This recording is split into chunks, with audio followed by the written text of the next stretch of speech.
What's going on, y'all? Welcome back to Kid Taj, and today we got another NBA video behind some park gameplay, or I should say in front of some park gameplay, like always. And today we're gonna be talking about the conferences, the Eastern Conference specifically. And it's a video that I'm beginning to have my eyes open more towards this. I guess I would say it's an issue because, we like balance. As NBA fans, we enjoy parity, we enjoy balance, we want to see everybody be great. It just makes for a more interesting league of the NBA. Okay, before getting into this, I just want to say, please don't forget to leave a like, comment your idea down below, subscribe if you're new. I got my Twitter link in the description. I'm tweeting a lot. I got a lot of, just to advertise, just to, get myself out there. But yeah, let's get right into this video. Basically, I'm just starting to realize how weak the Eastern Conference is still. I mean, I've been hearing about it for years. We've been hearing about it for years. The Eastern Conference is so much weaker than the Western Conference, and it's getting better. We're going to have more lottery picks in the Eastern Conference. We're going to have more younger teams that are going to get really good in the Eastern Conference. And, you're seeing examples of that in the Philadelphia 76ers and the Milwaukee Bucks. Teams like that who really started from the bottom, got some great draft picks, became better. But then, you got the teams at the top that are supposed to be elite that just aren't elite. And that's a big deal. When you take a look, because I watch the playoffs every year. I usually catch a lot of the first round matchups. There's some I watch more than others, and I often find myself watching the Western Conference matchups way more than the Eastern Conference matchups. I mean, we really had a first round matchup in the Western Conference a few years ago in the 14-15 season. The LA Clippers against the San Antonio Spurs in the first round, and the Clippers won that series. But that's just an idea of how tough it is to be in that conference. When you have two teams as elite as those playing in the first round, those teams that year were both title contenders, and the Spurs ended up getting knocked out of the first round. That was one of the best series I've ever watched. The Game 7 in that series was absolutely ridiculous. One of the best basketball games I've ever watched, period. But it just goes to show. And yes, it was 2 years ago. I don't expect that we're going to be seeing that in this. I mean, we really could see Spurs-Clippers in the first round again. I mean, the Clippers will have their guys healthy probably by then. So, hey, we could see a rematch. Honestly, would not be surprised if the Clippers fall down to the 7th seed by the end of the year because, Chris Paul just got injured and Blake Griffin's still nowhere to be found. I mean, I heard he's going to come back soon. But yeah, I would not be surprised if I see that. Now, I believe that I can honestly make a case that the top 7 teams in the Western Conference are better than every team in the Eastern Conference besides the Cavs. I think I can make a case for the Grizzlies being better than the Raptors. Maybe not the Thunder, because I don't think the Thunder are better than the Grizzlies. I think the Thunder are the 7th best team in the Western Conference, personally. But I think I can make a case for the Grizzlies being better than the Raptors, the Jazz being better than the Raptors, the Clippers at full strength being better than the Raptors, and the Rockets, Spurs, and Warriors are almost definitely better than the Raptors. This is not a knock at the Raptors, but I don't see them as a scary team come playoff time. They've played some pretty good regular season ball, although they haven't been very good lately. I know they just dropped a game to the Suns today. Eric Bledsoe, 40 points, 13 assists. I know that's not going to happen every game, but they just dropped one to the Sixers recently. They got destroyed by the Hornets, and now they lose to the Suns at home. Okay, so you got to worry about that a little bit. They've lost 2 in a row now. 5-5 their last 10. The Cavs are also 5-5 their last 10. Let's talk about the Cavs too while we're at it, because I'm always talking about how it's going to be Cleveland, Golden State in the NBA Finals. I'm just going to hold off because the real NBA Finals might be the Western Conference Finals in terms of, who's the best matchup. I think it's going to be the Western Conference Finals between the Warriors and the Spurs. I mean, that's what I'm guessing. That's what it seems like it's going to be. To be honest, the Rockets they've been playing great basketball. I can't lie. This season, they've been fantastic. They've had their best season in a very long time. I think they're having a better season than they did in that 14-15 year where they were a 2nd seed, where they were still pretty good. But I think they're better this year. I think, personally, their chemistry's very good. But I think that year they were probably a better playoff contender because they had more than one guy that you call a star player. They have James Harden this year, and they got a bunch of great role players, but man, I don't see them winning against the Warriors or the Spurs, with just James Harden and no one else, in that team that can take over a game, especially when you're going to have Kawhi Leonard, the best perimeter defensive player, the best one-on-one defensive player probably in the league, on James Harden. In, his ultimate objective in that series is to shut down James Harden, which I know it's impossible to shut down James Harden. He's always going to get his big numbers. He's going to score a bunch of points. He's going to do his thing, and we know that. But how much is he going to work? How hard is he going to work to get those points, to get those assists? Kawhi is going to make it a challenge for him. I think that, if you got Kawhi on Harden, how is that whole team going to still be, I think that's going to be very tough. I don't think they'll be able to beat the Spurs. Warriors, Spurs, the two best teams in the NBA, in my opinion.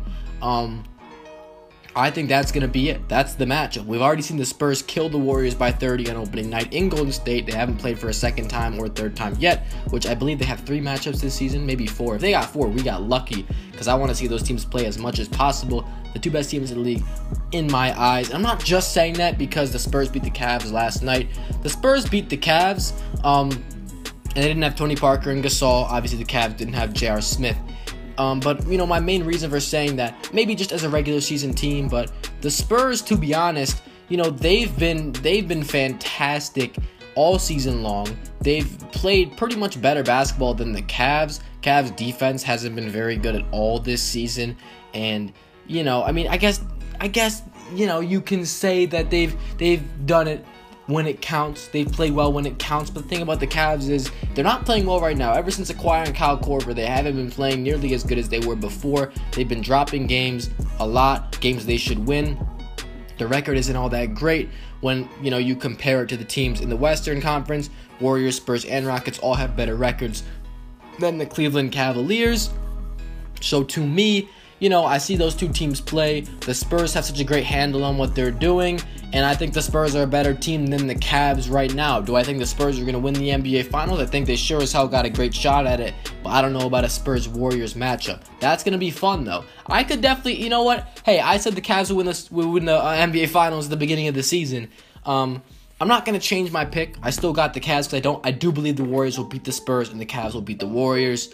But the Spurs are a sleeper. These guys they know what they're doing, but I don't think they're going to have enough firepower when it comes to playoff time. But they've done it before. The Spurs have always been a huge threat when it comes to title contending, so you never know. In the regular season, though, I'm picking the Spurs over the Cavs in terms of who's just better overall, who would win, when the teams play.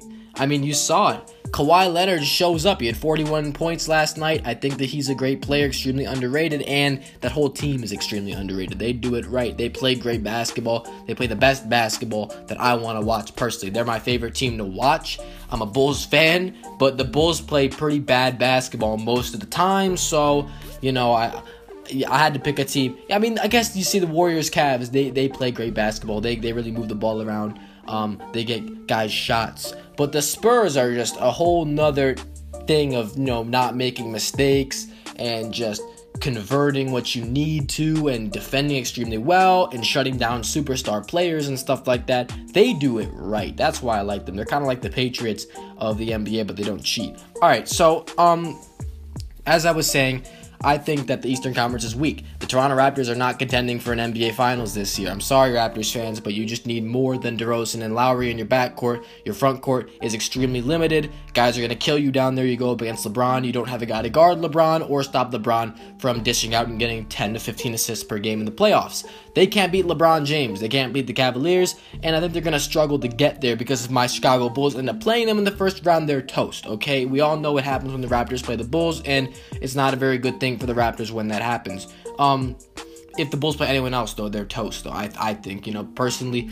Enough about the Bulls. Bulls are also weak in a weak conference. But, you see that 3-8 or 3-10 or whatever, like the Celtics, they're decent. They're not bad, but they still don't have enough. The Hawks are just inconsistent as hell, but they never have enough to beat LeBron. They always get swept by LeBron. The Wizards have been playing extremely well.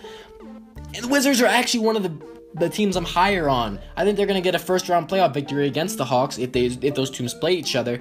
I think they're a better playoff team than the Raptors. When the Wizards make the playoffs, they always do well every single time, and I don't see any reason for that to be different. The Hornets, they're not as good as they were last year. The Pacers, they're not as good as they were last year. The Bulls, they don't play good usually, but against the Raptors, they'll beat the Raptors. Guys, I'm honestly serious. The Pistons are sneaking in. They might actually get into the playoffs. They've been playing better as of late, but you know, they haven't been playing well at all. I don't see them doing anything. The Bucks thought they were gonna make the playoffs, but they're not playing that well. The Knicks, don't even get me started. They're a disaster, and they just can't stop choking games. The Sixers might have a chance. Magic don't. All right, anyway, that's it. I mean, you don't have any strong teams. Look at the Western Conference. Warriors are strong. Spurs are strong. Rockets are pretty strong. Clippers, when they're fully healthy, are strong. Jazz are extremely underrated and strong. The Thunder have Russell Westbrook. He's pretty strong, but they're not that good of a playoff team to me because one guy can't do it all, especially in the playoffs. You're not going to get as many foul calls. You're not going to be able to do as much by yourself. The Grizzlies are strong as fuck. Grizzlies are a better playoff team than anybody in the East besides the Cavs, in my opinion. And then 8 down for the West is pretty weak. But the Nuggets are going to make the playoffs. Nuggets been playing pretty well lately. Don't get me wrong. These guys can play a little bit, and I think they're going to make the playoffs at that 8th seed and play the Warriors in the first round. But this first 7 in the West is what I'm looking at. That first 7 is pretty strong to me. First 6 probably, because I think the Thunder are going to fall to the 7th seed. But yeah, that's why I think the Eastern Conference, and like the Cavs, are the Cavs really better than the Warriors and the Spurs? They're probably better than the Rockets, but I don't think they're better than the Warriors or the Spurs. In the finals, though, I think that they can get their shit together and win, but, you know, they don't look that good right now. I'm banking on them getting it together, but besides them, I mean, who's really going to beat them, right? I mean, I don't know. The Eastern Conference needs to get their shit together just in general, because those guys, I mean, they're too weak. They need to make first round playoff series more interesting, just playoffs more interesting, because I already know the Cavs are going to win. Make it interesting. Make it so I don't know that. Make it so that, you know, we can bank on somebody else winning for the first time. Like, come on. All right. Anyway, that's going to be it for the video. If you all enjoyed, please leave a like, comment, idea down below. Subscribe if you're new. I'm out. Thanks for watching, y'all. Peace.